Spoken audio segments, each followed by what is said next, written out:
Buenas tardes, buenos días compañeros, doctores. El día de hoy nos vuelve a acompañar la doctora Ivonne Mejía Caballero en nuestras sesiones de webinars del Grupo de Ingeniería de Superficies. La doctora Ivonne es egresada, es actual miembro del Grupo de Ingeniería de Superficies, es especialista en técnicas de corrosión, en evaluación de corrosión en diferentes materiales, es miembro del Sistema Nacional de Investigadores Nivel 1, cuenta con 11 publicaciones, 94 citaciones, y el día de hoy nos hablará de otra técnica. La sesión pasada nos habló de la técnica de polarización potenciodinámica. En esta sesión, la doctora nos expondrá acerca de la técnica de espectroscopía de impedancia electroquímica. Doctora, le damos la más cordial bienvenida y el foro es todo suyo. Muchas gracias, Mauricio. Muy amable. Bueno, pues en realidad este webinar lo preparé para que pudieran observar cómo es que se trabaja con los datos experimentales, sobre todo, para determinar los parámetros electroquímicos a partir de esta técnica que se llama espectroscopía de impedancia electroquímica. Y bueno, vamos a platicar un poquito acerca de lo que es la impedancia. Bueno, pues en realidad es una medida de la oposición al paso de una corriente cuando es aplicado un voltaje o una tensión. En este caso, la impedancia es diferente a los cuando son análisis de circuitos de corriente directa, debido a que en los análisis de circuitos de corriente directa, la impedancia se puede considerar como una resistencia debido a que la impedancia tiene una fase, una magnitud y una fase igual a cero. Pero no es el caso cuando se aplica una corriente alterna, ¿no? O se aplica una señal sinusoidal, de manera que vamos a poseer, en este caso, una magnitud y un ángulo de fase.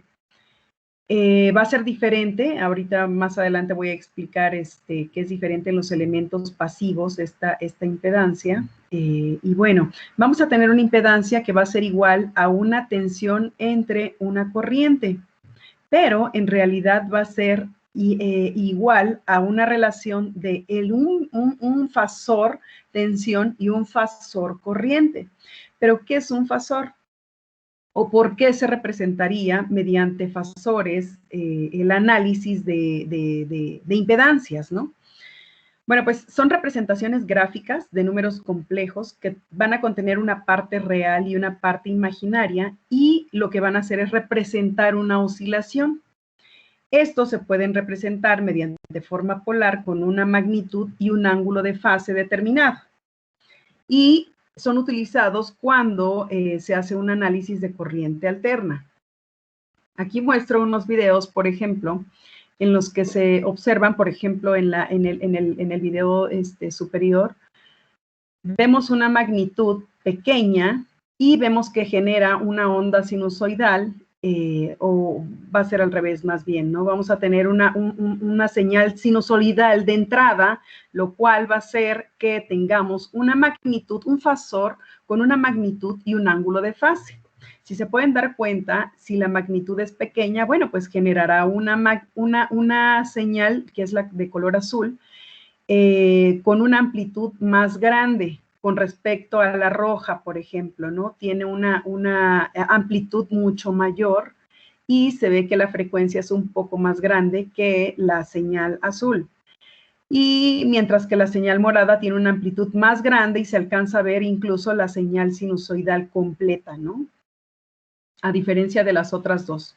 Y bueno, este fasor va a tener, como les digo, una magnitud y un ángulo de fase que va a corresponder, voy a poner mi puntero, que va a corresponder, este fasor va a corresponder a cada punto de una señal, de esta señal sinusoidal.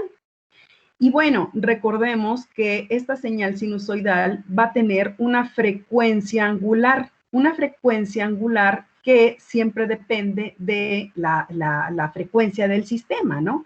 W, en donde W es igual a 2pi por F.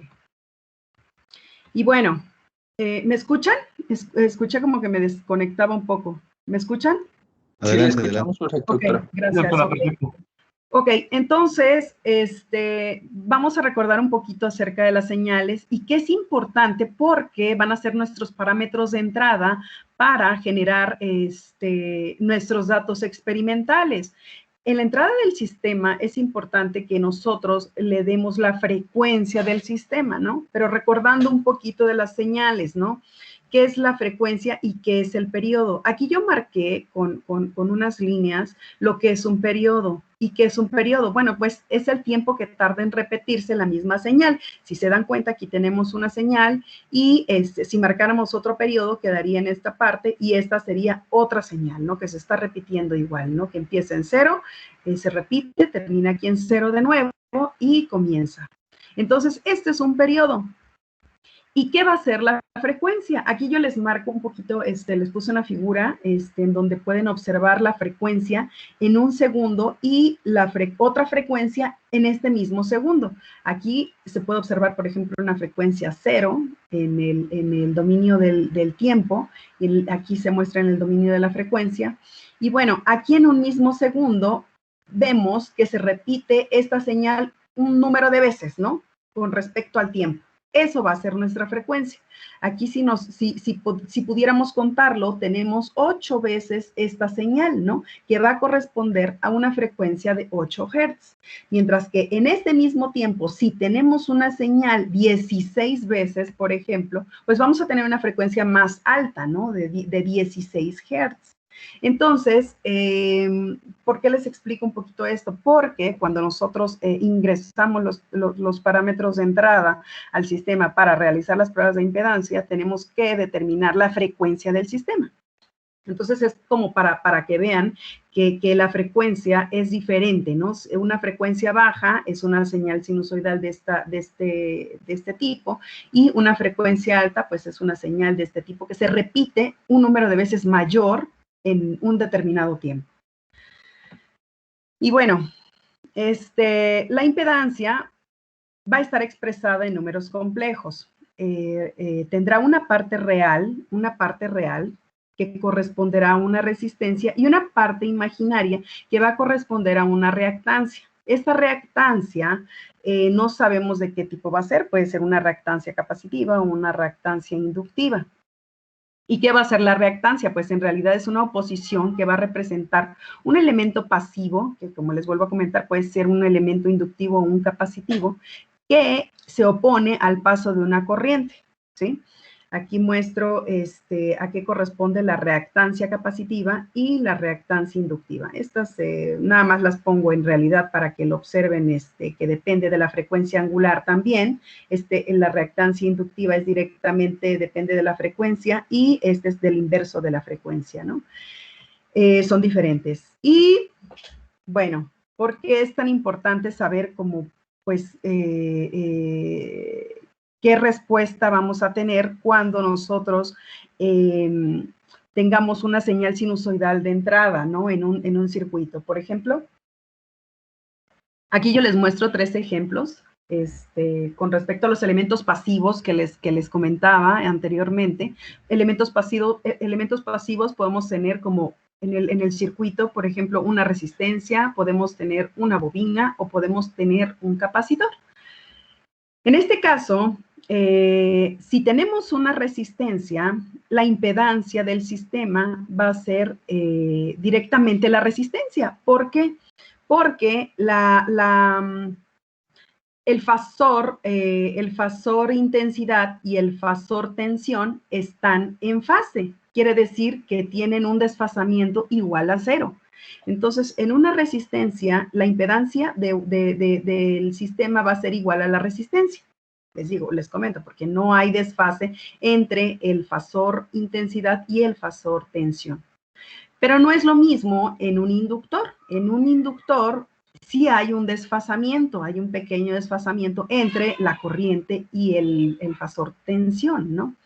Si aplicamos una señal sinusoidal, vamos a generar una corriente, que esta corriente lo que va a pasar es que al aplicar esta tensión, la corriente se va a trazar un determinado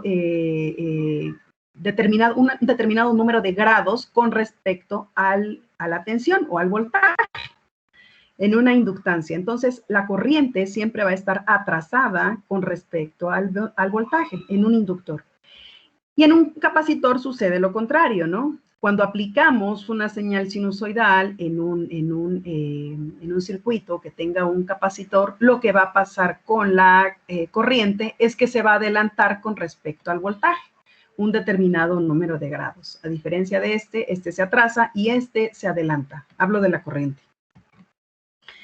Y bueno, la experimentación se puede hacer en un potenciostato que, bueno, realice las pruebas de impedancia electroquímica. Hay diferentes potenciostatos. Yo, por ejemplo, lo hice en este caso en un IM6, pero bueno, también hay otro tipo de potenciostatos, ¿no? Como los Xenium o algunos otros, ¿no? Que puedan hacer este tipo de pruebas, ¿no? Y bueno, al igual que en las pruebas de cualquier prueba electroquímica, se utiliza un electrodo, una celda de 3 electrodos. Bueno, ustedes decidirán cuáles son los 3 electrodos a ocupar. En este caso, se utilizó un electrodo de referencia plata, cloruro de plata, un contraelectrodo IC316L y un electrodo de trabajo, con una muestra borurada. Y para la adquisición de los datos se ocupó el software Tails con este potenciostato, el IM6. Y bueno, ¿por qué es importante? Les digo que les expliqué un poquito de la frecuencia y del periodo, cómo se puede observar una señal con baja frecuencia y una señal con alta frecuencia.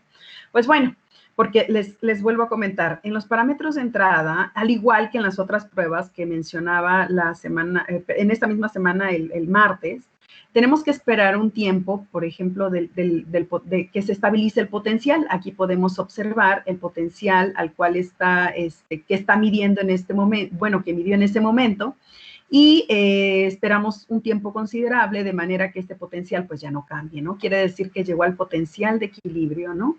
Una vez que se llegó al potencial de equilibrio, pues bueno, podremos darle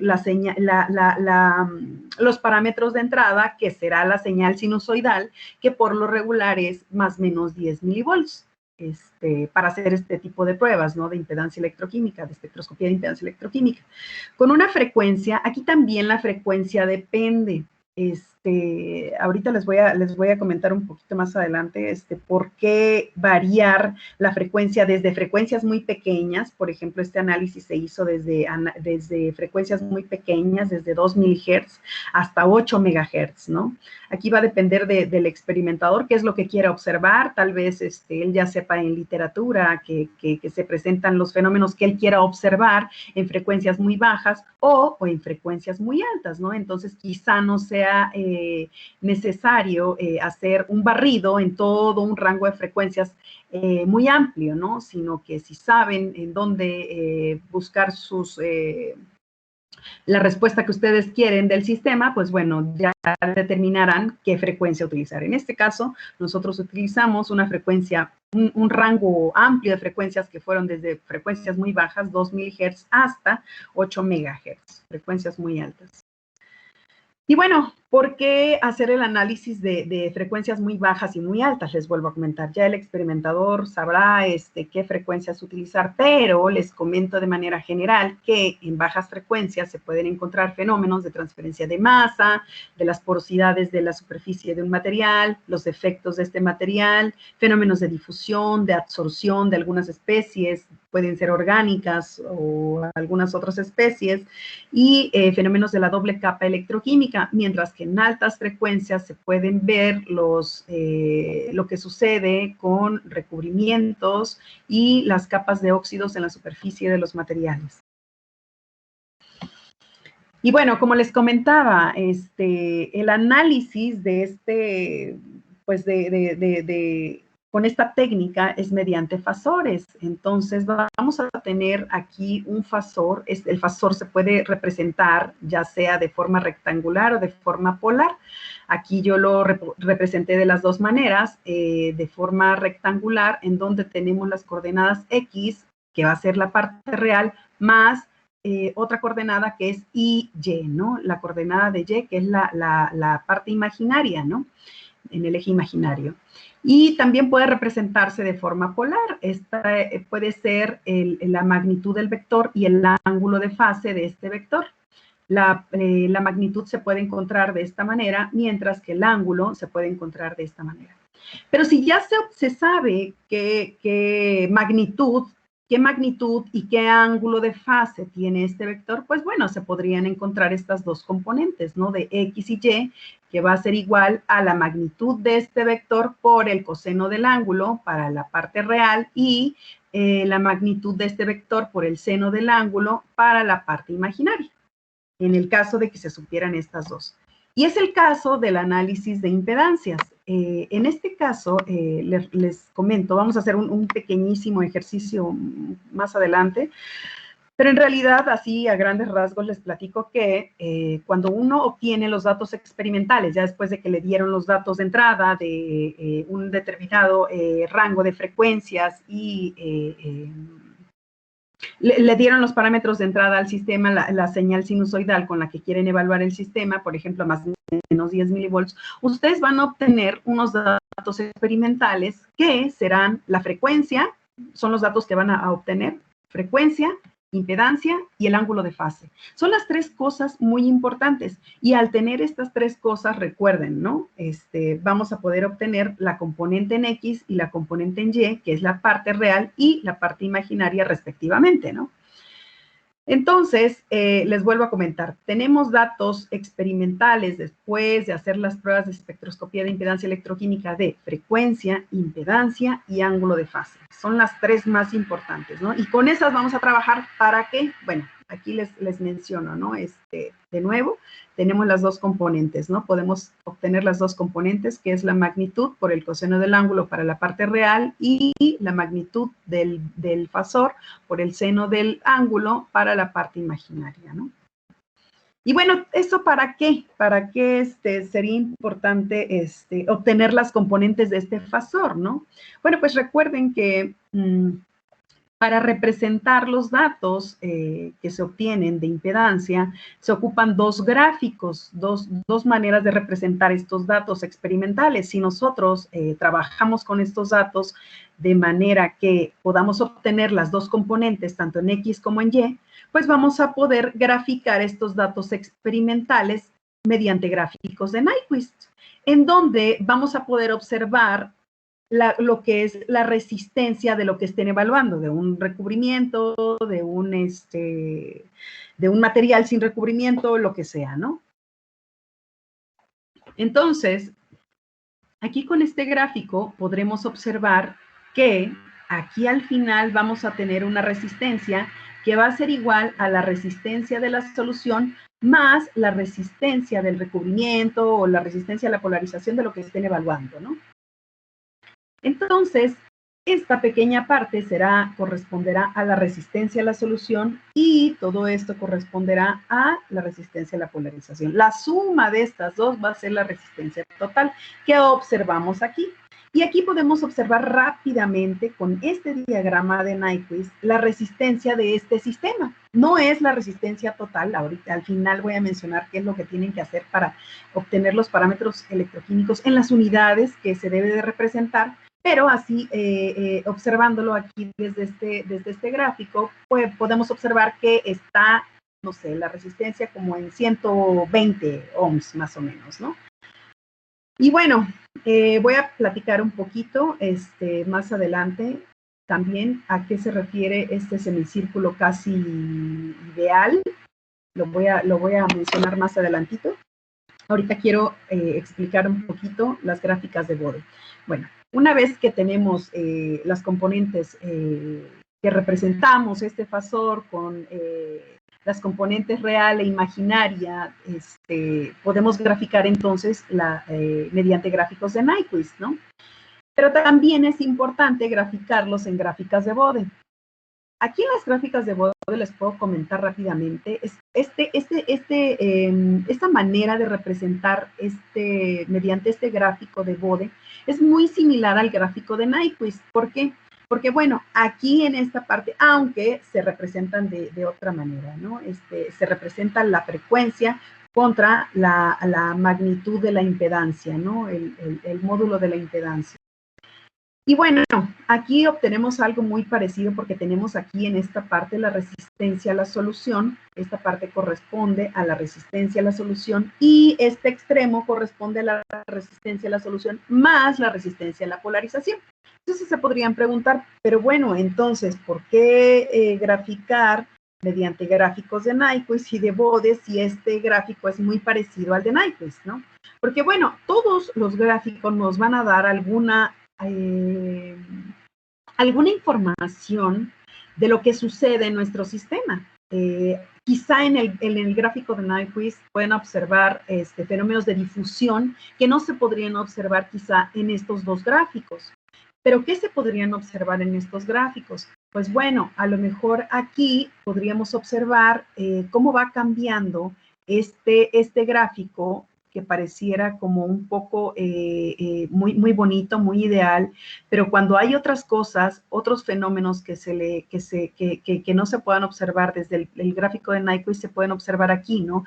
Quizá dos procesos que no se puedan observar directamente del gráfico de Nyquist.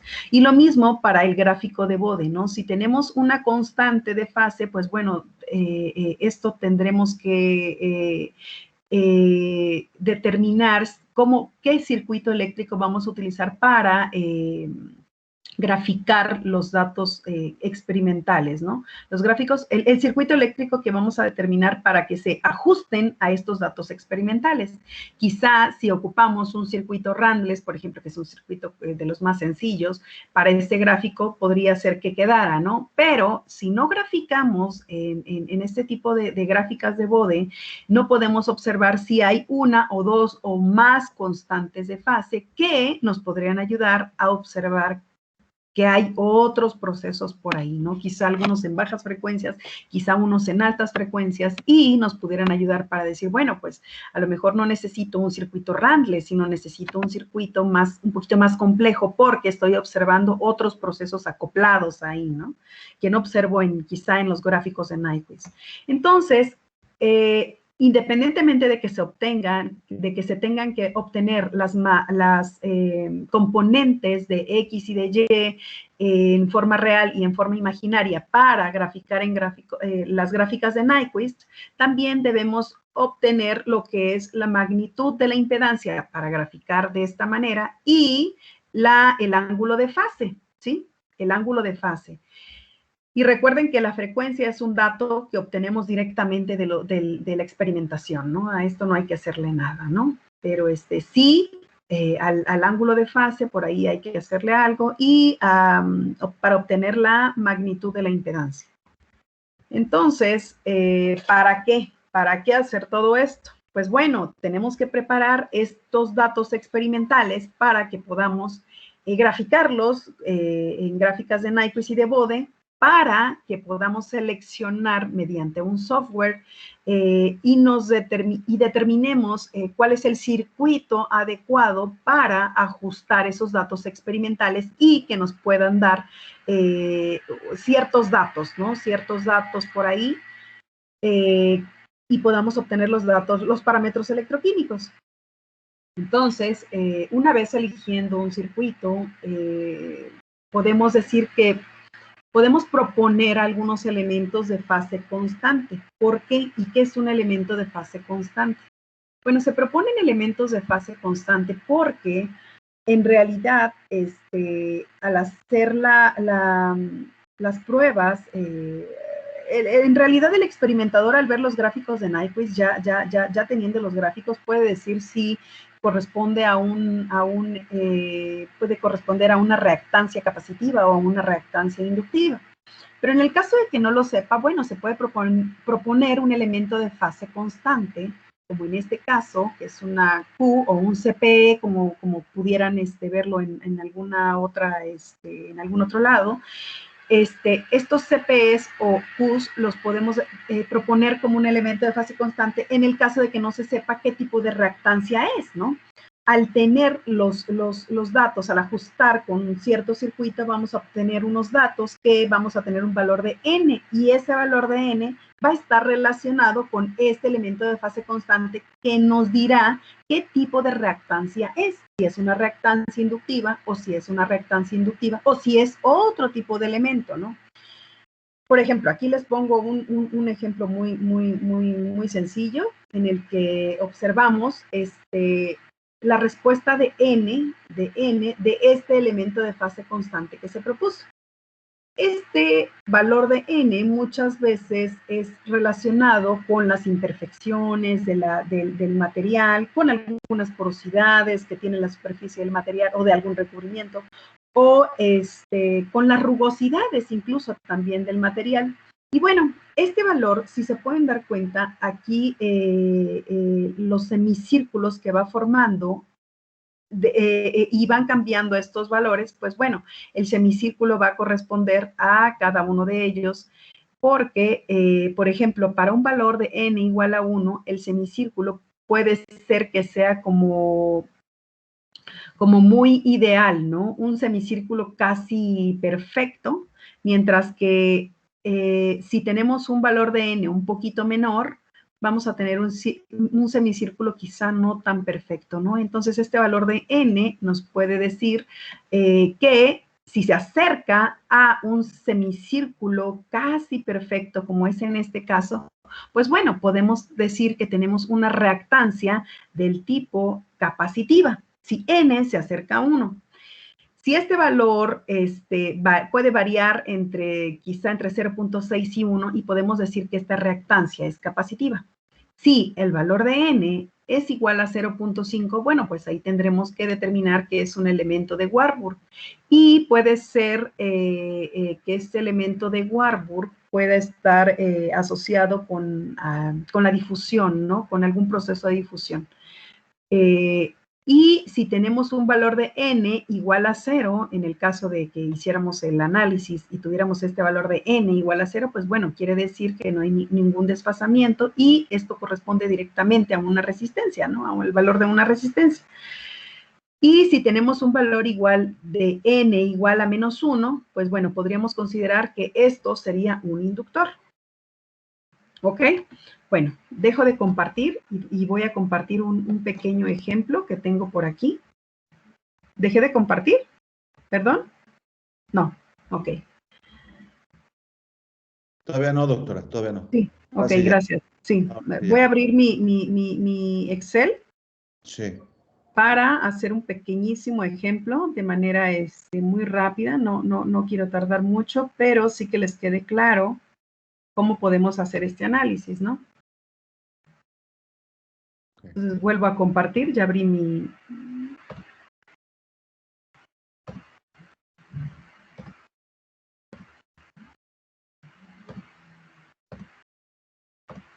Aquí. Bueno, yo abrí una hoja de Excel, porque les comento, les voy a enseñar cómo son los datos experimentales que se extraen de las pruebas de espectroscopía de impedancia electroquímica. Y bueno, voy a abrir un pequeño archivo que tengo por ahí.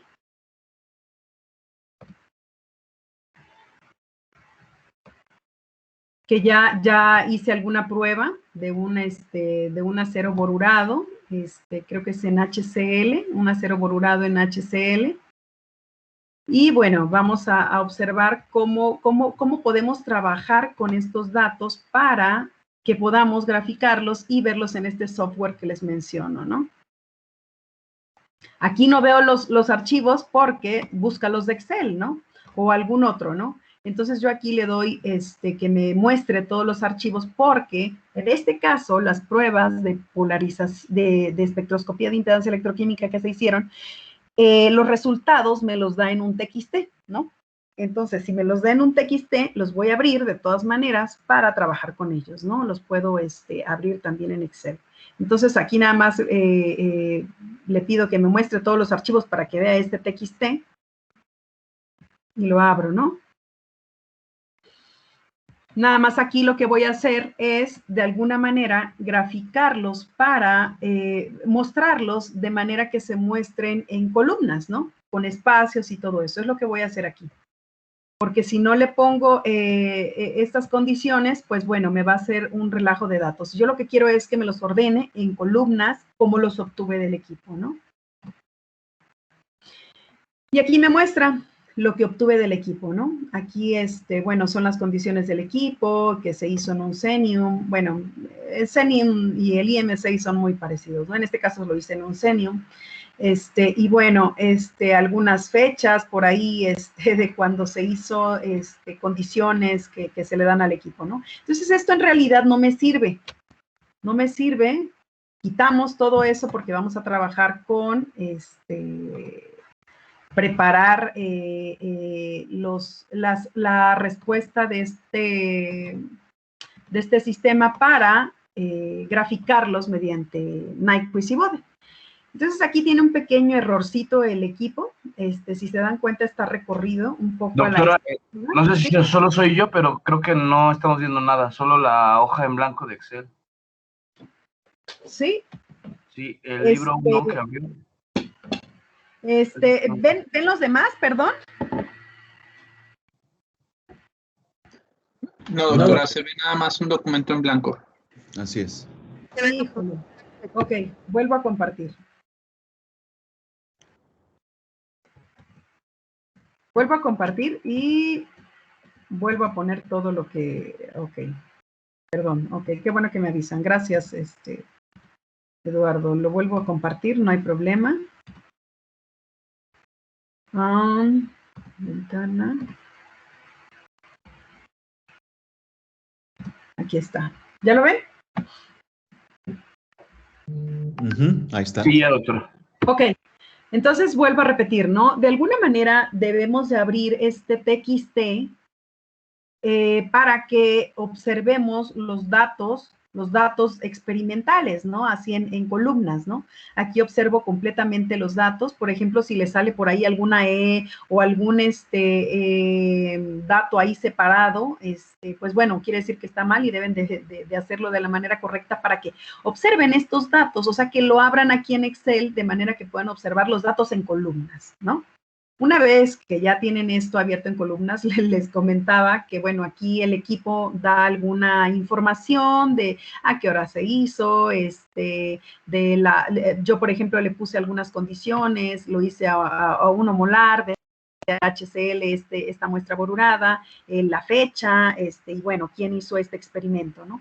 Pero bueno, en realidad les comento, esto es algo que no nos sirve, eso nada más es para el experimentador, pero en realidad, para trabajar con estos datos, eso bueno, no tiene relevancia, ¿no? Y bueno, les comentaba aquí, tiene un pequeño errorcito el equipo, aquí hay un pequeño desfase de lo que da el equipo, en realidad es así, ¿no? Es el número, la frecuencia, la impedancia, el ángulo de fase, la significancia y el tiempo. Un pequeño errorcito que muestra ahí, pero bueno, los datos están correctos, nada más es este pequeño desfase. Entonces, lo que hacemos es quitar lo que no nos sirve. ¿Qué era lo que les comentaba que nos daba experimentalmente el equipo? ¿Lo recuerdan? ¿Alguien por ahí lo recuerda? Sí, doctora, el ángulo de fase y la frecuencia y la impedancia. Perfecto, que son estos tres, ¿no? Sí. Exacto. Entonces, estas tres cosas son las que nos da el equipo. Y con esto nos da en realidad la magnitud del vector, que es la impedancia, el ángulo de fase, que lo da en grados, y la frecuencia, ¿no? La frecuencia de la que se está evaluando este sistema, que yo lo hice, recuerden, desde unas frecuencias muy altas, desde los megahertz hasta los milihertz, ¿no? Entonces, es todo esto, todos estos datos con todas esas frecuencias, ¿no? Y la respuesta de ellos del ángulo de fase y de la impedancia. Entonces, quito lo que no me sirve, como en este caso el número, esta significancia y el tiempo tampoco me sirven para nada. Lo único con lo que me quedo es con esto, ¿no? Que es en realidad el dato con el que voy a trabajar, ¿no? Los datos. La magnitud, la impedancia y, bueno, el ángulo de fase, ¿no? Me dicen si lo siguen viendo. Entonces, aquí yo lo que voy a hacer es trabajar con preparar mis datos de manera que se puedan graficar en Nyquist y Bode, ¿no? En formato Nyquist y en formato Bode.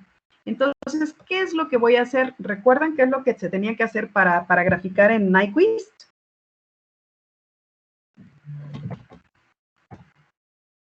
¿Alguien me puede decir?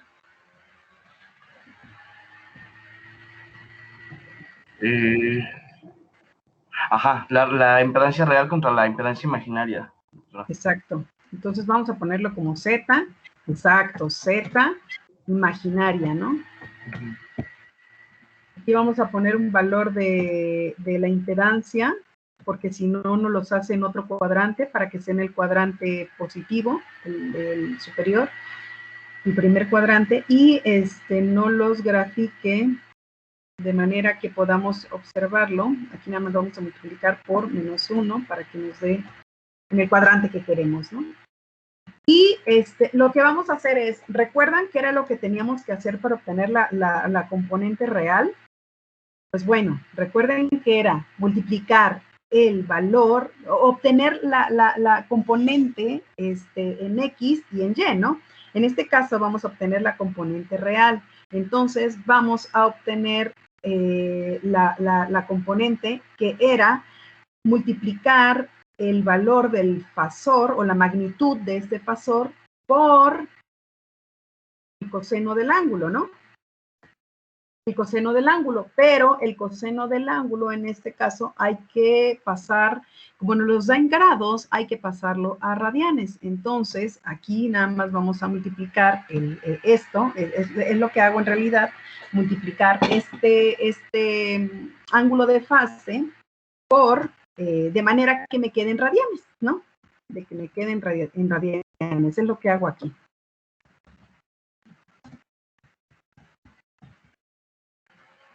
Entre 180 grados, ¿no? Si yo lo multiplico, este ángulo este ángulo de fase por pi entre 180, pues bueno, lo voy a obtener en radianes, ¿no? Entonces, ya aquí obtengo este dato. Y voy a hacer lo mismo, es lo mismito para la parte imaginaria, ¿no? Nada más que la componente ahí es en el seno, ¿no? Porque es la componente imaginaria en el eje Y, ¿no? Entonces, aquí vamos a cambiarla por seno. Y, pues bueno, es lo mismo, ¿no? Nada más déjenme cerrar, así, quedó bien. Y lo mismo, ¿no? Hay que cambiar este ángulo en grados a radianes, ¿no? Y aquí, para que lo tenga en el cuadrante que yo quiero, pues nada más multiplico por este valor por -1, ¿no? Ahí. -1. -1. Y de ahí, recordemos, eso es para Nyquist. Para Nyquist, ya tengo mi componente real y mi componente imaginaria. Aquí nada más lo multipliqué por 1, que en realidad esta es la componente imaginaria que voy a utilizar.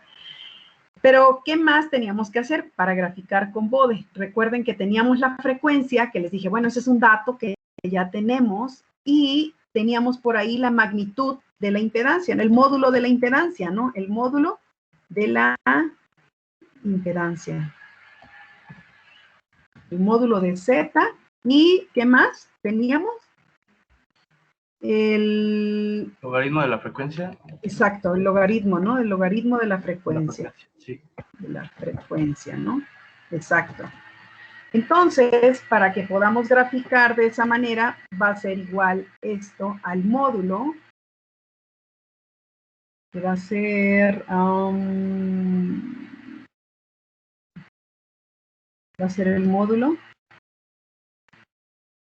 por el valor absoluto. En realidad es el valor absoluto, el módulo, ¿no?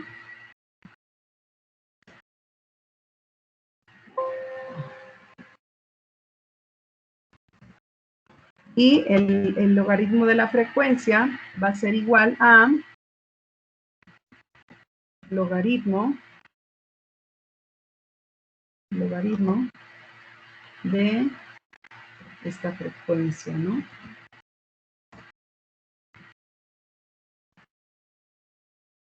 Nada más déjeme corroborar el dato.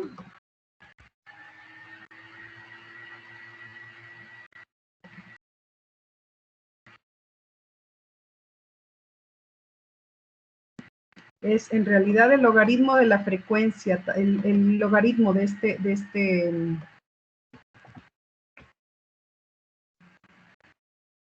del módulo también. Es el logaritmo del módulo. No recuerdo bien el dato del gráfico, pero es el logaritmo del módulo. Se grafica en escala logarítmica. Y también esta parte, el logaritmo de la frecuencia, pero este sí es por el valor absoluto.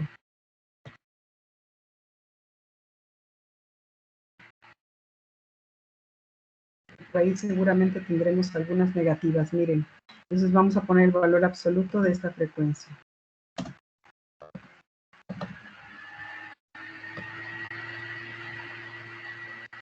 Bueno, aquí checamos.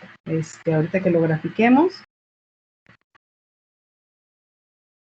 A ver, no, deben de ser absoluto el logaritmo de la impedancia por el absoluto de 1.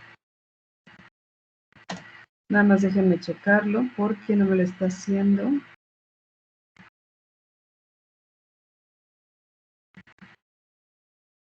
Logaritmo de la frecuencia por el absoluto de 1.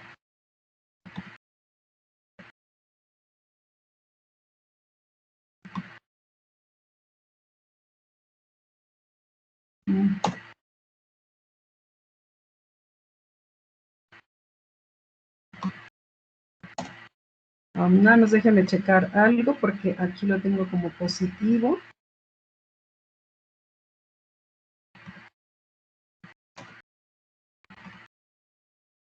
Bueno, lo voy a graficar, a ver qué pasa, pero quizá en esta experimentación me dio de esta manera, ¿no? Y de este me dé diferente. Entonces, si es el logaritmo de la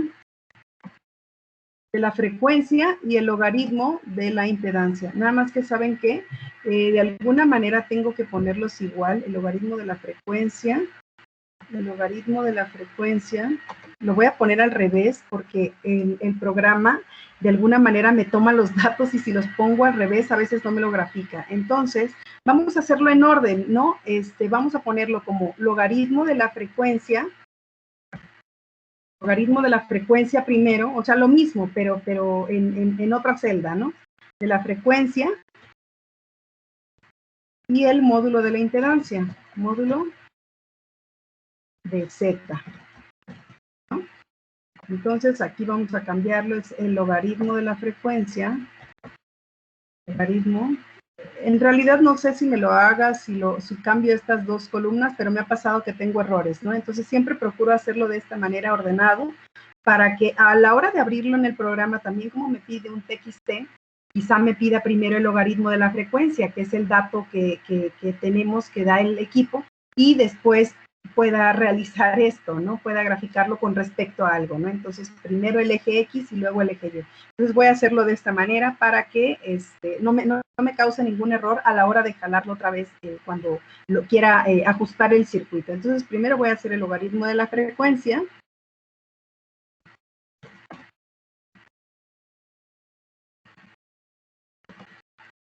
Y aquí el módulo de la impedancia. En realidad era así. El módulo de la impedancia.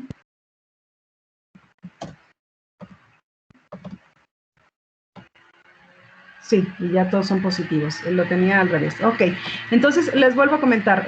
Aquí me equivoqué en lo que son las 12 columnas. Primero voy a graficar lo que es el logaritmo de la frecuencia y luego el módulo de la impedancia para los gráficos de Bode, porque en el eje Y tendremos lo que es la frecuencia. No sé si lo recuerdan en los gráficos de Bode, tanto para el ángulo de fase como para el módulo de la impedancia, teníamos en X el logaritmo de la frecuencia. y en el eje Y teníamos el módulo de la impedancia. Entonces lo voy a dejar así, ¿no? Y el ángulo de fase, pero el ángulo de fase, pues bueno, está por acá, ¿no? Entonces no hay ningún problema. El ángulo de fase en bode lo toma en grados, en realidad. Entonces ya tenemos todas nuestras componentes para graficar. Esto es para graficar en Nyquist y esto es para graficar en bode, ¿sí? En bode, en Nyquist, les vuelvo a recordar, tenemos la parte real y la parte imaginaria. Y en bode lo que necesitamos es el logaritmo de la frecuencia en X para ambos gráficos y el módulo de la impedancia para un gráfico y el ángulo de fase para el otro gráfico. Entonces ya, queda completo esto. A esto lo guardamos, ¿sí? Lo guardamos. Y lo que vamos a hacer, voy a dejar de compartir porque voy a compartir otro programa. Lo dejo de compartir. ¿Lo están viendo? Ahorita no se ve nada, doctora. Ok. Voy a abrir el otro programa. ¿Pero sí vieron lo de Excel? Sí, todo bien. Ok. Voy a abrir el programa y ahorita vuelvo a compartir, porque como me voy a cambiar de programa, necesito compartirlo, ¿no? Entonces voy a compartir.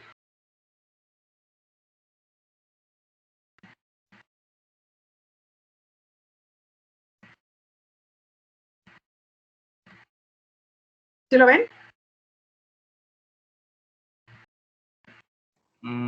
Aún no, doctora. Está cargando, doctora.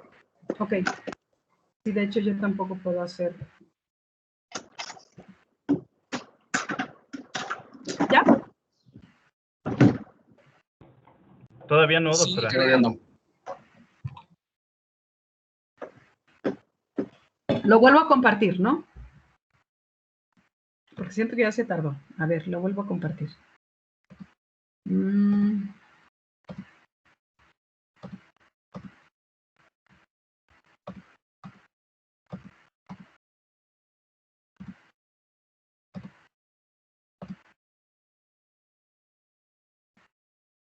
¿Lo ven? Me avisan, ¿no? No, doctora, todavía no. Doctora.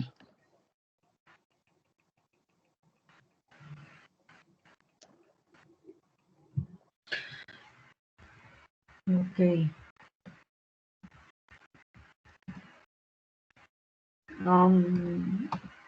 Lo voy a volver a abrir, lo voy a cerrar, lo voy a volver a abrir a ver si me lo puede compartir. Ya lo tengo abierto. A ver.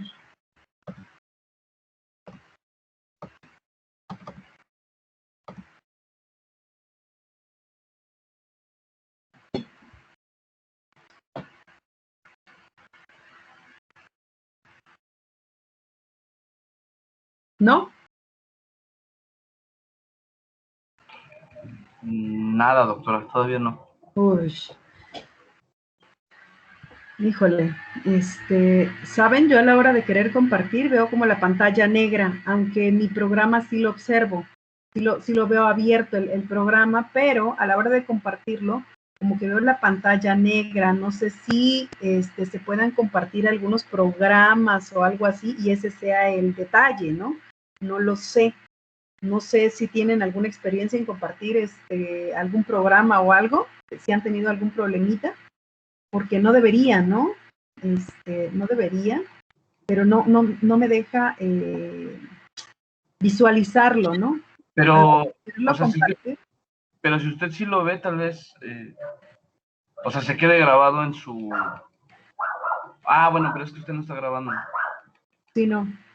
Es que miren, a la hora de querer compartir, en la ventana, me aparece como negra la pantalla, ¿no? Pero yo mi programa lo tengo abierto y lo tengo bien. Entonces, como la veo negra, no alcanzo a ver si, híjole, si sí se comparte o no. Es que ¿sabe qué está pasando, doctora? Como la vez pasada que estábamos en reunión, se pone la pantalla gris y de repente se pone negra cuando empieza a compartir. Entonces supongo que sí da como o sea, como que sí está compartiendo, pero no sé por qué no aparece su pantalla. Ok. O sea, del programa que está visualizando. Sí. Bueno, voy a compartir otra vez el Excel nada más por cuestiones de cómo volver a reiniciar esto. Voy a compartir un Excel para como reiniciarlo, es lo que se me ocurre. Un Excel, lo que sea, lo que tenga abierto, ¿no? En este caso tengo un Excel por aquí, o la presentación, lo que sea, ¿no? Para si se trabó o algo, que se quite eso, ¿no? A ver, ¿ven eso? Estoy compartiendo mi presentación. No se ve nada, doctora. Ah, ahora sí. Ya se ve. Ok, ya. Dejaré de compartir y voy a volver a compartir el programa, ¿no? A ver si me deja. Lo voy a abrir, ok. Y dejo de compartir esto. Ok. A ver si así, ¿no? Espero que funcione. Pantalla, ventana. Ay, por favor, ojalá. A ver.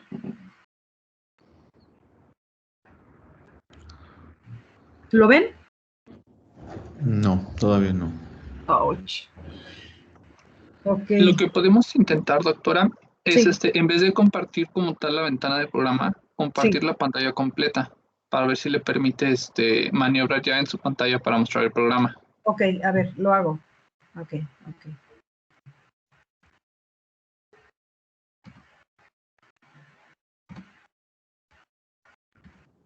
La pantalla, toda la pantalla, dices. Así es. ¿Lo ven? Ustedes me dicen, ¿no? Es un Ahí programa. estás. ¿Sí? Sí, doctora, ya lo estamos viendo, sí. Ok. Ups, perdón, sí, ok, qué bueno. Bueno, la verdad lo quise compartir como un archivo, pero es cierto, quizá no era así, ¿no? Ok, entonces aquí voy a abrir el programita, continuando, perdón por atrasarnos un poquito, voy a abrir el programita que yo guardé, ¿no? Que yo guardé, con el que hice los datos estos que modifiqué, ¿no? Entonces, si yo lo grafico, ya lo voy a poder ver en diagrama de Nyquist y en diagrama de Bode. En diagrama de Nyquist, nada más que aquí hay que hacer algunos arreglitos para que podamos ajustarlo con algún circuito eléctrico, ¿no? Entonces, desde el diagrama de Bode, vamos a hacer que todos estos datos queden hasta el 0, ¿no? Entonces voy a eliminar algunos datos de manera manual.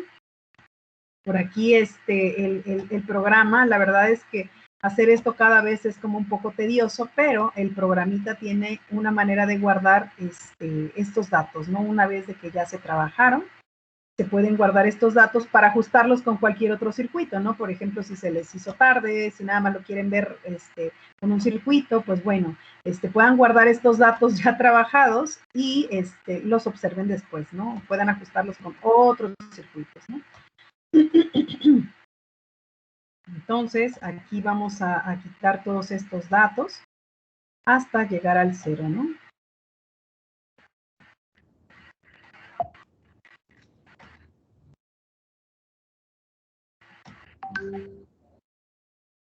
Ahorita les voy a explicar un poquito, de aquí en realidad es una manera, este gráfico de Bode en realidad está graficando las dos gráficos que teníamos de manera separada en la presentación.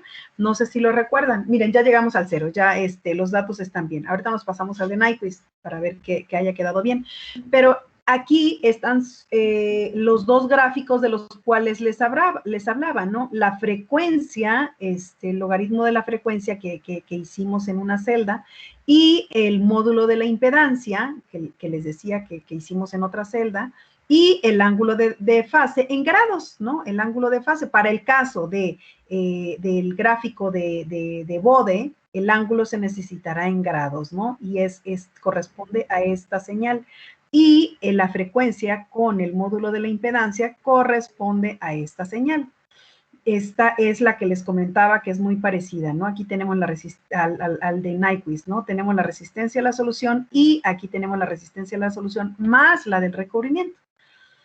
Y por otro lado, tenemos el gráfico de Nyquist, en donde podemos observar, les comentaba así rápidamente, que podemos observar en el eje real, con la componente que obtuvimos en el eje real, la resistencia directamente, ¿no? A lo mejor por aquí pudiéramos observar que está entre 5.000 y 6.000, ¿no? Quizá unos 5.200, 5.300 ohms, ¿no?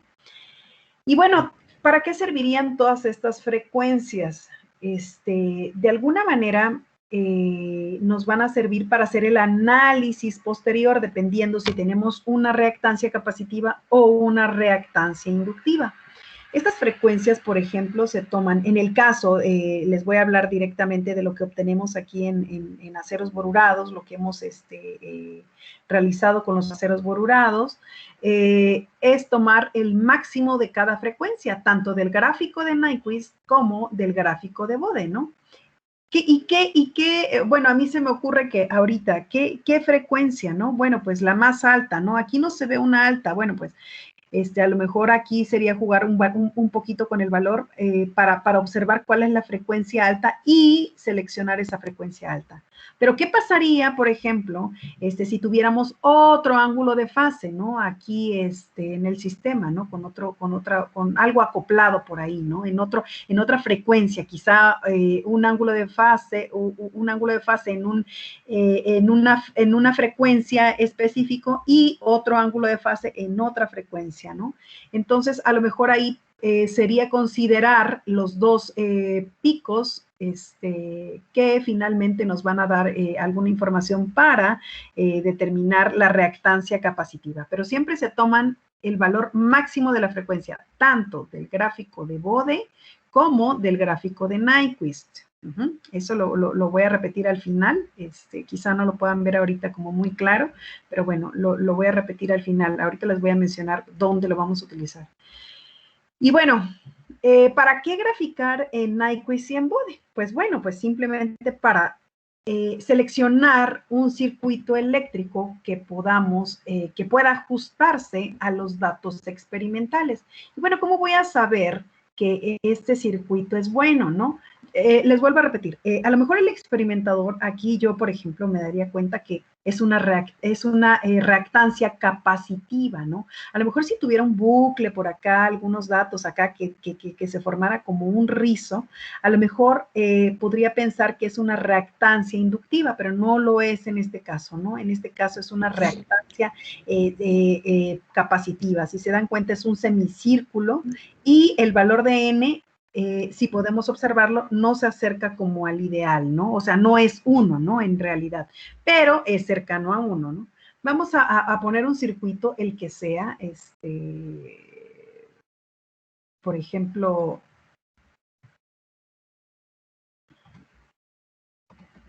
¿no? Que es uno de los circuitos que se utiliza para recubrimientos, ¿no? En general, de manera general, si un acero tiene algún recubrimiento, pues bueno, este circuito es como muy usado, ¿no? En la literatura, ¿no? Puede ser o aquí les pregunta que si quieren salvar los parámetros, le decimos que no, de todas maneras los muestra, porque en realidad ni los guarda, hay que guardarlos nosotros de alguna manera con alguna impresión o algo así, ¿no? Y aquí nos van a dar datos de lo que es el circuito. Por ejemplo, el valor de la resistencia. Aquí, por ejemplo, ustedes dirán, bueno, esta resistencia, hay una resistencia, 2 resistencias, 3 resistencias. ¿Y cómo saber a qué corresponde cada una de estas resistencias del circuito eléctrico que yo estoy proponiendo, ¿no? Bueno, pues tiene un orden, ¿no? La resistencia, la primera resistencia, y por el valor tan bajo que tiene, pues corresponde a la resistencia a la solución, ¿no? Del electrolito. La segunda resistencia corresponde a, físicamente, ustedes pueden decir, bueno, pues yo como estoy evaluando un recubrimiento, por ejemplo, yo propondría este circuito porque aquí tendría, por ejemplo, la resistencia a la solución y en esta parte, con un elemento de fase constante, yo propondría lo que es la porosidad del recubrimiento, ¿no? La porosidad del recubrimiento, y en esta parte yo propondría lo que es la resistencia de este recubrimiento. Quizá ahí ya dependerá del experimentador qué circuito elegir para lo que esté realizando, ¿no? Por ejemplo, si están haciendo, no sé, utilizando algún inhibidor en la que se absorben algunas especies orgánicas en la superficie del material y encuentran difusión, bueno, pues tendrán que elegir algún otro circuito que se ajuste a esos parámetros experimentales, ¿no? Ahorita les voy a mostrar unos ejemplitos por aquí para que el experimentador que no sepa como qué circuito elegir tenga una idea más o menos de qué pudiera elegir, ¿no? Hay por aquí algunos ejemplos. En este caso, les digo, para los recubrimientos se ocupa este tipo de circuito o algún otro que tenga que ver con la física del sistema, ¿no? La física del sistema. En este caso podría ser este circuito también, que es en cascada, el otro era paralelo, que da más o menos los mismos parámetros, ¿no? Ahí yo les dejaría a su criterio qué circuito elegir, porque depende también del error que presente este circuito, ¿no? Debe haber un mínimo de error para que ustedes puedan considerar como bueno el ajuste, ¿no? Si se dan cuenta, ahorita vuelvo a abrir de los parámetros, se ve a simple vista que tenemos un buen ajuste, ¿no? Porque tenemos los puntos amarillitos, por ejemplo, que son el ajuste a los datos experimentales, entonces, y los verdes en esta parte, ¿no?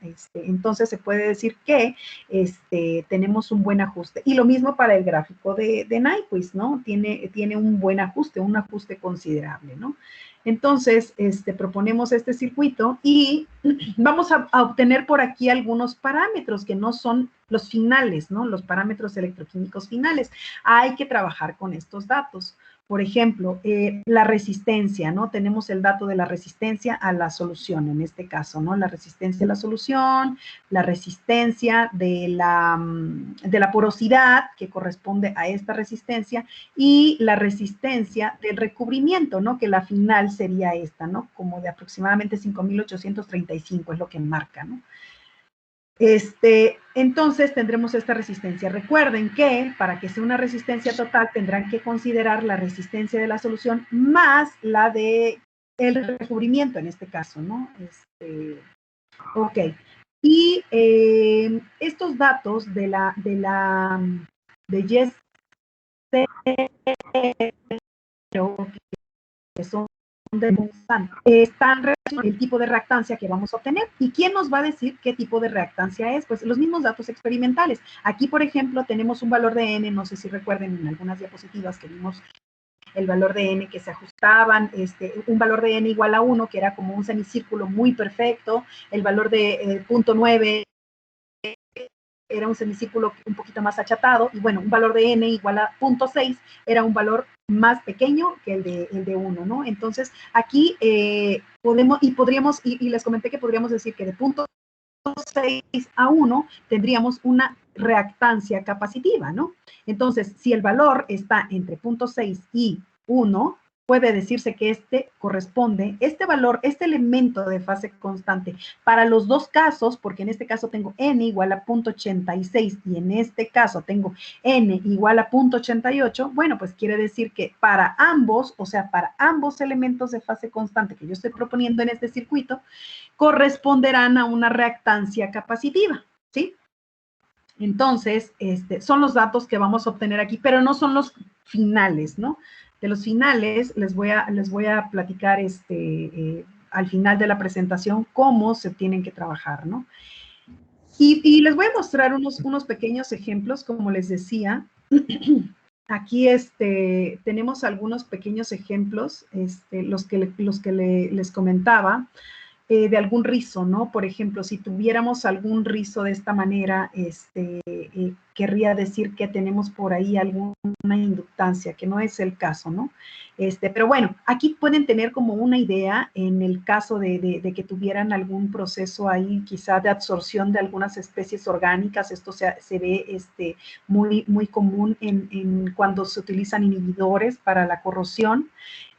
Cuando se agrega algún inhibidor, bueno, se pueden obtener este tipo de diagramas o de respuesta del sistema, porque quiere decir que algunas especies orgánicas se absorbieron en la superficie del material, ¿no? y algunos otros elementos, ¿no? Como les decía, el elemento de Warburg, cuando teníamos un valor de W igual a 0.5, por ejemplo, podríamos decir que tendremos difusión. Y esto, pues, tiene que ver con este diagrama de Nyquist, ¿no? Si tenemos algún diagrama de este estilo, quiere decir que tenemos difusión, ¿no? En el sistema, ¿no? Y bueno, pues por aquí se proponen algunos otros ejemplos con los que se pudieran, son como propuestas para que no estén así como a ciegas, ¿no? Algunos ejemplos que pudieran servir, ¿no? En este caso, sí es importante que revisen la literatura para saber como qué circuito elegir y también que sea como muy apegado a lo que tienen en la física del sistema, ¿no? Por ejemplo, yo les comentaba, ¿no? Elegimos un circuito que se ajustara a la física del problema, ¿no? Por ejemplo, ¿no? Proponía este circuito, ¿no? Quiere decir que yo tengo una porosidad, yo sí tengo una porosidad en la superficie del material, ¿no? Tengo una porosidad. Bueno, aquí me lo ajustó mal porque tengo que volver a trabajar con los datos, ¿eh? Tengo que quitar todos estos puntos. Pero bueno, suponiendo que hice un buen ajuste, tenemos la resistencia a la solución, tenemos el dato de la resistencia del recubrimiento y tenemos la resistencia del mismo recubrimiento, ¿no? De la porosidad del recubrimiento y del recubrimiento. Y con su respecto al elemento de fase constante, porque bueno, en un principio no sabemos qué tipo de reactancia es, ¿no? Aunque se observa, ¿no? Que pudiera ser sí, capacitiva, ¿no? Entonces voy a dejar de compartir y voy a compartir otra vez la presentación. Denme un momento para concluir.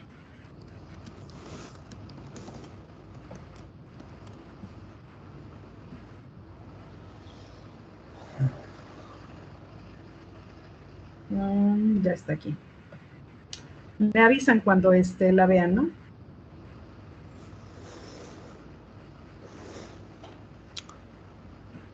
Ya lo estamos viendo, doctora. Ok, pues les comentaba, ¿no? Finalmente, ¿Cómo proponer este circuito? Yo les comentaba eso, ¿no? Que tienen que relacionarlo con la física del problema, ¿no? Si su sistema, en este caso, estamos proponiendo un material recubierto con un recubrimiento borurado, bueno, pues entonces tendremos la resistencia del electrolito, la resistencia de los poros, que corresponderá a los poros de la superficie del material, y la resistencia del recubrimiento. ¿Por qué no proponer un circuito más con otra resistencia más, por ejemplo, ¿no? Porque, bueno, entonces, si me ajusta bien, pues qué bien, pero bueno, no tendrán cómo relacionarlo con la física, ¿no? Del sistema, ¿no? Entonces, yo les comento, ¿no? Tienen que relacionarlo de alguna manera con lo que están evaluando, ¿no? Y bueno, con la literatura se pueden ayudar un poco con el circuito que pudieran proponer ustedes para que ajusten esos datos experimentales. Y bueno, ¿qué pasa con este dato de Y0 que les comentaba en los parámetros que observamos, ¿no? De los que mostré cuando hice el ajuste, ¿no? ¿Se acuerdan que había un parámetro de las resistencias, de 3 resistencias, un parámetro de N que se acercaba y que estaba entre 0.6 y 1, y un parámetro de Y0 que teníamos por ahí, ¿no? A ver, voy a poner el puntero porque no sé si lo ven. Teníamos un parámetro de Y0, ¿no? Teníamos un parámetro de Y0. Pues bueno, para que obtengamos el valor de la capacitancia, en realidad tendríamos que multiplicar ese valor de Y0 que se obtuvo por la frecuencia máxima de Bode o de Nyquist, depende de qué frecuencia. Por ahí hay algunas referencias en donde pudieran encontrar este CDL. Esta es una manera de encontrar esta capacitancia. Hay otras que han propuesto, se puede utilizar pues la que les ajuste mejor. Pero bueno, esta es una propuesta, ¿no? No es la única, ¿no? Hay otros autores que proponen calcular esta capacitancia de otra manera. En este caso, nosotros la calculamos de esta manera. Entonces, es el valor de la reactancia Y0 por la frecuencia máxima que les decía, ¿no? Del gráfico de Bode o de Nyquist, y el valor de n que se obtuvo, ¿no? En este caso directamente el valor de n, ¿no? Este valor de n que se obtuvo. Y bueno, así pudiéramos encontrar el valor de CDL. El valor de la resistencia que se obtuvo de los parámetros que mostré, que se ajustaron al circuito, bueno, tendrán que la resistencia, tanto la resistencia a la polarización del electrolito como del recubrimiento, tendrán que multiplicarse por el área que está expuesta en el electrolito para que ustedes puedan tener las unidades en las cuales se visualizan estos parámetros electroquímicos, que en este caso las resistencias es en ohms por centímetro cuadrado, ¿no? Simplemente se multiplica por esta área, ¿no? Y el de la capacitancia, independientemente de que se haga esto para obtener una capacitancia, pues bueno, hay que dividirla entre el área también para tener unidades de microfaradios sobre centímetro cuadrado o microfaradios por centímetro cuadrado, por centímetro a la menos 2, ¿no? Es lo mismo. Y bueno, del valor de n, pues es directamente, ¿no? Que se muestran estos datos. Entonces, de este análisis que se hace, se pueden obtener parámetros electroquímicos como lo son la resistencia del electrolito, la resistencia, en el caso de los materiales bordados, recubiertos, ¿no? La resistencia de la porosidad, la resistencia del recubrimiento y las reactancias, que en este caso fueron reactancias capacitivas, ¿no? Las dos reactancias capacitivas correspondientes a diferentes frecuencias, ¿no? Una correspondiente a la porosidad y otra correspondiente al recubrimiento, ¿no? Y los valores de n, ¿no? Que nos indican que efectivamente este valor de n se acerca a una reactancia capacitiva. Entonces son los parámetros electroquímicos que se obtienen con esta técnica. Y bueno, pues por mi parte sería todo. No sé si tengan alguna duda, alguna pregunta. Estoy en la mejor disposición para contestarla. Muchas gracias.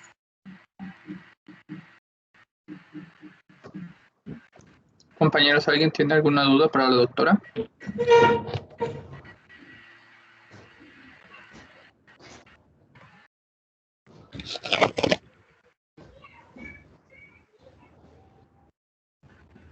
Doctora, yo tengo una pregunta. Sí. Relacionando esta exposición con el tema que nos habló el martes, la técnica de polarización potenciodinámica maneja una corriente directa en un pequeño rango, ¿no? Mientras que esta técnica, por lo que entendí, estamos superponiendo una onda sinusoidal en corriente directa. En corriente alterna. Es en corriente alterna, ok. Entonces, en su expertise, basada en su experiencia ya en el campo, ¿qué técnica es más precisa o en qué momentos vamos a usar polarización potenciodinámica? ¿En qué momentos se va a usar espectroscopia de impedancia electroquímica? ¿Con qué materiales? ¿O qué es lo que va a dar ese parteaguas para seleccionar una u otra técnica? Sí, esa es una pregunta muy buena. Fíjate, en realidad las dos técnicas son muy buenas. En realidad las dos dan resultados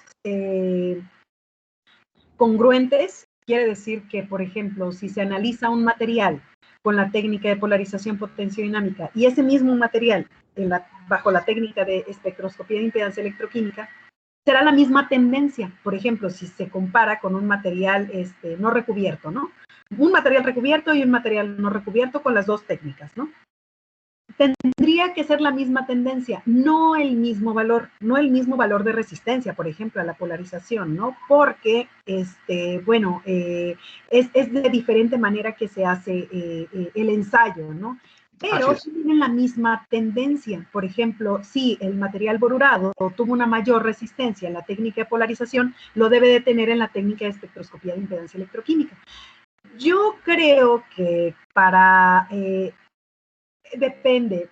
Si quisieran saber de manera muy rápida la resistencia a la polarización de un material, bueno, pues la técnica de polarización potenciodinámica es como la ideal, ¿no? porque es una técnica muy precisa. Si se trabajan los datos de una manera adecuada, puedes obtener buenos datos confiables. Y con la técnica de impedancia electroquímica, es una técnica que te da como información más detallada. Por ejemplo, la resistencia del electrolito, ¿no? Por ejemplo, que no pudieras observar en resistencia a la polarización, simplemente te da una resistencia, ¿no? De recubrimiento. Las porosidades, de la resistencia de un poro, por ejemplo, ¿no? De la porosidad de la superficie de un material, de un recubrimiento, y el tipo de reactancia que pudiera estar asociada con el sistema, ¿no? O sea, son cosas que no se pueden observar, ¿no? Los fenómenos que se acoplan, por ejemplo, que si quisieras observar, ¿qué más hay? Si nada más sucede un proceso o más de un proceso, ¿no? A lo mejor sería mejor utilizar la técnica de espectroscopía de impedancia electroquímica, ¿no? Si quisieras observar, por ejemplo, algún proceso acoplado, esta sería la ideal, ¿no? Y bueno, es una técnica más detallada en la que puedes observar más cosas, ¿no? A diferencia de la técnica de polarización potenciodinámica. Pero ambas yo las considero que son buenas, ¿no? Bien, gracias, doctora. Yo también tengo una pregunta, doctora, con respecto a lo que comentó Mauricio. O sea, entonces, ¿podríamos decir también que se puede utilizar una u otra técnica con respecto a la aplicación final que vaya a tener el elemento, o no tendría que ver eso? Porque para saber sí. ¿Sí? Bueno, si quisieras saber, por ejemplo, claro, si quisieras saber, por ejemplo, la resistencia de un recubrimiento, lo ideal es que la hagas con esa técnica y tengas un material de referencia, y tú lo hagas bajo esa misma técnica, bajo las mismas condiciones. Siempre es como lo ideal para que tú puedas comparar algo, ¿no?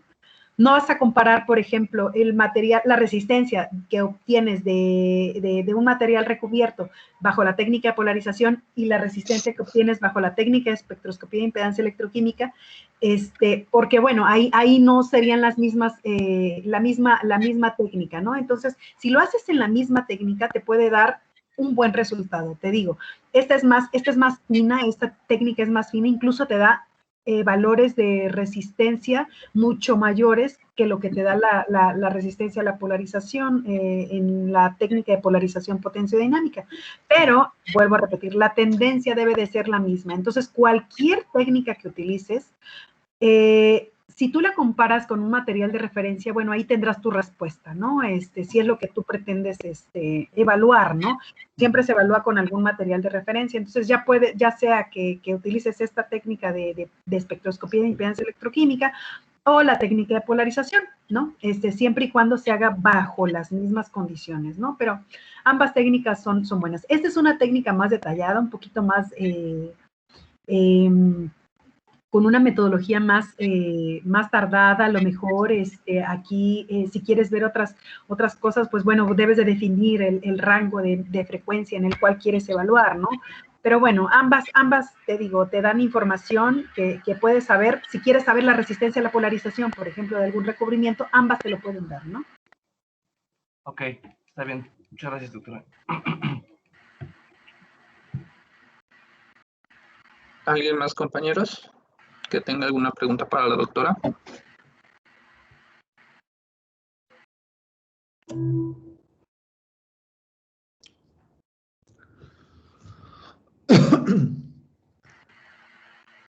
¿No hay? ¿Ya preguntas?